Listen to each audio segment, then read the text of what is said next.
நமச்சிவாய வாழ்க. நாதன்தாள் வாழ்க. இமைப்பொழுதும் என் நெஞ்சில் நீங்காதான் தாழ்வாழ்க.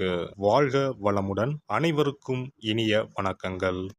கலகலப்பான பேச்சுக்களின் மூலம் அனைவரையும் வசப்படுத்தும் திறமை கொண்ட ரிஷபராசி அன்பர்களே, இதுவரை போகஸ்தானமான 12ஆம் ராசியில் இருந்து வந்த குரு பகவான் சித்திரை மாதம் 18ஆம் தேதி முதல் ராசி ஸ்தானமான ஜென்ம வீட்டில் சஞ்சாரம் செய்ய இருக்கின்றார். ஜென்மஸ்தானத்தில் இருக்கின்ற குரு பகவான் தான் நின்ற ராசியில் இருந்து 5ஆம் பார்வையாக கன்னி ராசியான புத்திரஸ்தானத்தையும், 7ஆம் பார்வையாக விருச்சிக ராசியான கலஸ்திரஸ்தானத்தையும், 9ஆம் பார்வையாக மகர ராசியான பாக்கியஸ்தானத்தையும் பார்வையிட இருக்கின்றார். குரு பகவான் 5ஆம் பார்வையாக புத்திரஸ்தானத்தை பார்ப்பதினால் குழந்தைகளிடம் இருந்து வந்த வேறுபாடுகள் மறையும். பூர்வீக சொத்துக்களால் ஆதாயம் அடைவீர்கள்.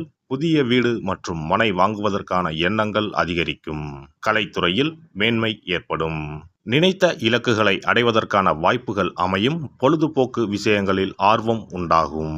7ஆம் பார்வையாக கலத்திரஸ்தானத்தை பார்ப்பதினால் தடைப்பட்ட சுபகாரிய முயற்சிகள் கைகூடி வரும். நெருக்கமானவர்களின் மூலம் சில மாற்றங்கள் உருவாகும். மறைமுகமான வருமானங்கள் அதிகரிக்கும். அரசு காரியங்களில் இருந்து வந்த தாமதங்கள் விலகும். கணவன் மனைவிக்கு இடையே நெருக்கம் அதிகரிக்கும். நண்பர்களின் வட்டம் விரிவடையும்.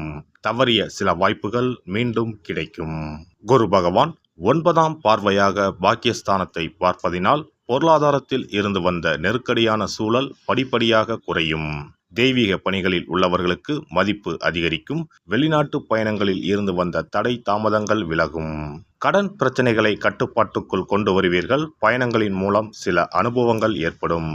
சமூகம் தொடர்பான விஷயங்களில் பொறுமையுடன் செயல்படுவது நல்லது. ஜென்ம வீட்டில் குரு பகவான் நிற்பதால் கனிவான பேச்சுக்கள் நன்மதிப்பை உருவாக்கும்.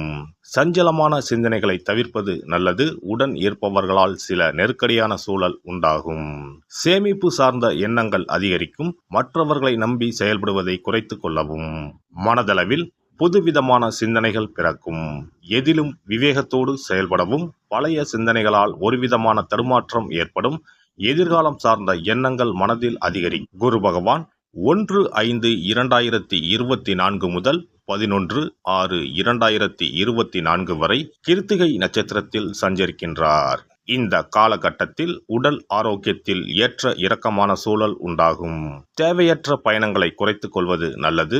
மாணவர்களுக்கு கல்வியில் இருந்து வந்த ஆர்வமின்மை குறையும். வாகன பழுதுகளை சரி செய்து கொள்வது வீண் விரயங்களை தவிர்க்கும். கிடைக்கும் வாய்ப்பு சிறியதாக இருந்தாலும் அதை பயன்படுத்தி கொள்ளவும். வியாபார முதலீடுகளில் ஆலோசனை பெற்று முடிவுகளை எடுக்கவும். குரு பகவான் 12/6/2024 முதல் 18/8/2024 வரை மற்றும் 12/2/2025 முதல் 4/4/2025 வரை ரோகிணி நட்சத்திரத்தில் சஞ்சரிப்பார். இந்த காலகட்டங்களில் கொடுக்கல் வாங்கல் செயல்களை குறைத்துக் கொள்வது நல்லது. முன்ஜாமீன் செயல்களை தவிர்த்து கொள்ளவும். முயற்சிகளில் உண்டாகும் தடைகளின் மூலம் மாறுபட்ட அனுபவங்கள் ஏற்படும்.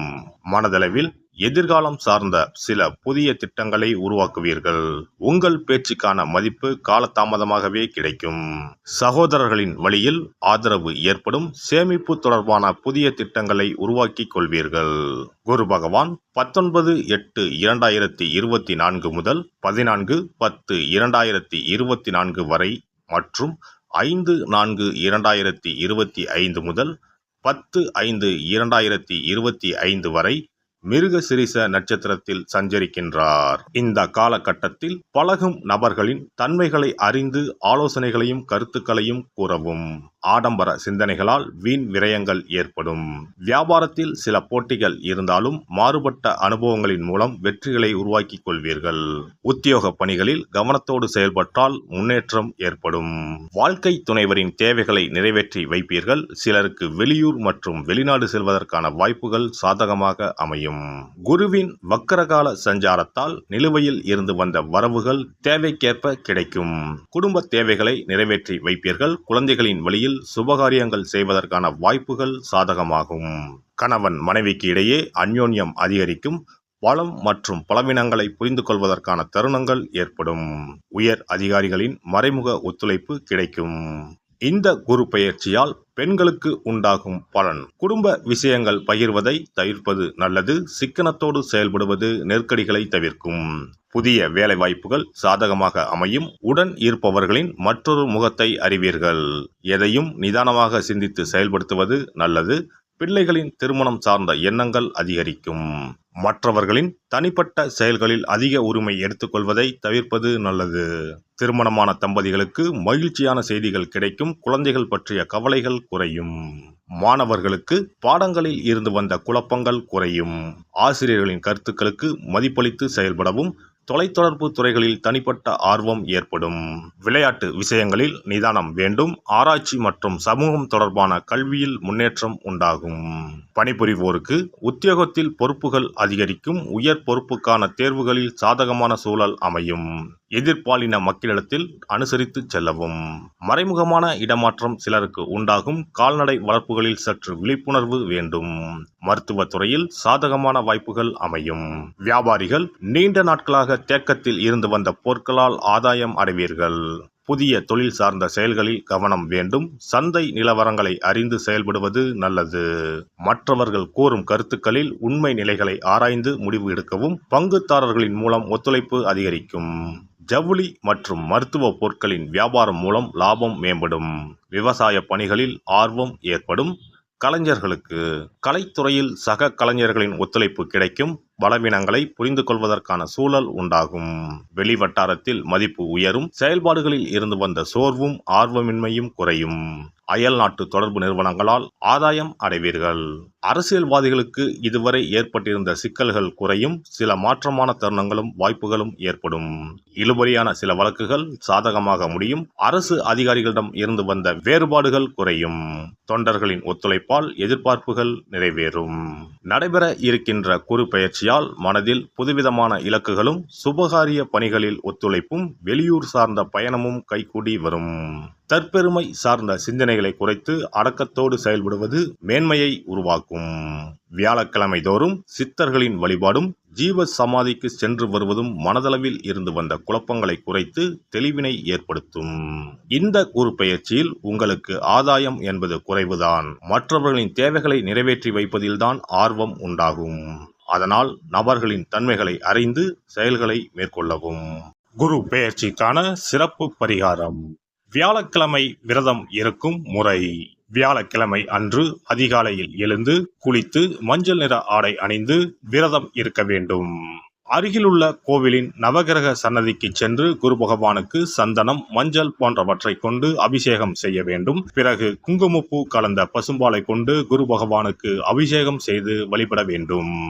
மஞ்சள் நிற பூக்கள் சாற்றி மஞ்சள் நிற இனிப்புகளை நைவேத்தியம் செய்து வழிபட வேண்டும்.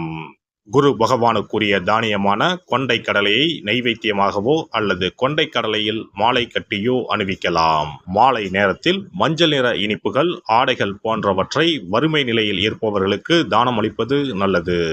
இரவில் உப்பு சேர்க்காத உணவை சமைத்து சாப்பிட்டு வியாழக்கிழமை விரதத்தை நிறைவு செய்யலாம். குரு பகவானை வழிபடும் முறை. குரு பகவானுக்கு தேங்காய் எண்ணெய், நல்லெண்ணெய், நெய் ஆகிய மூன்றையும் கலந்து விளக்கேற்ற வேண்டும். குரு பகவானுக்கு ஏற்றப்படும் விளக்குகளின் எண்ணிக்கை 11 அல்லது 21 இருப்பது சிறந்தது. குரு பகவானுக்கு பிடித்த மலர்கள் முல்லை, மல்லிகை. ஆகையால் அவருக்கு முல்லை அல்லது மல்லிகை மாலையை அணிவித்து கொண்டை கடலையை படைத்து வழிபடுவது சிறந்தது.